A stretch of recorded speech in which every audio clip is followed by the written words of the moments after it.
Hello everyone, welcome to a new mini blog. আজকের ভিডিওটা ভীষণ ইন্টারেস্টিং হতে চলেছে। তোমরা তো লাইভ চলাকালীন আমার ভিডিওটা দেখছিলেই যে আমার বর আমাকে মেসেজ করেছিল রেডি হয়ে থাকতে, কিন্তু আমি ভাবলাম যে অলরেডি অনেক লেট হয়ে গেছে, আবার কোথায় বেরোবো। তো যাই হোক, 9:30টার দিকে মোটামুটি আমরা বেরিয়েছিলাম মনে হয়, 9:30 না, 9:30টার আগেই।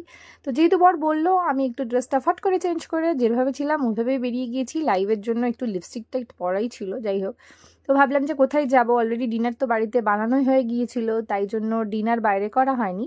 তো আমার বরকে দেখে নাও, বেচারা অত দূর থেকে আসার পরেও আমাকে নিয়ে বেরিয়েছে। আর আমার ভিডিওটাতে কিছু প্রবলেম করছে, জানি না কেন প্রবলেমটা করছে, অন্য সময় আরও ভালো করে এডিটিংস করতে হবে।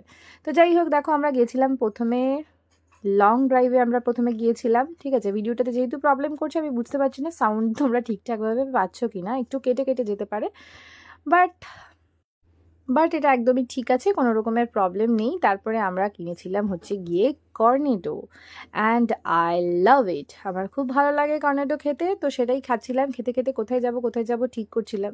তো কর্নেটো খেতে এতই ভালো লাগছে, ওটার জন্যই আমি অনেকটা ফুটেজ তুলে নিয়েছি, ঠিক আছে, কারণ এই আইসক্রিম জিনিসটা আমার ভীষণ ফেভারিট। তো খেতে খেতে চলে আসলাম হচ্ছে গিয়ে, বড় ওই দিক থেকে গাড়ি ঘুরিয়ে চলে আসলো, বললো যে বাড়িতে ফিরতে হবে, তাই আমরা চলে এসেছিলাম হচ্ছে গিয়ে দোলতলার ঘাটে। ঘাটটা ভীষণ সুন্দর, তোমাদেরকে দেখাই। এই দেখো, আর আমার বড় আইসক্রিম খাচ্ছে, ও তো গাড়ি চালানোর সময় খেতে পারেনি। ঘাটটা ভীষণ সুন্দর, ওখানে গিয়ে বেশ মজা করলাম।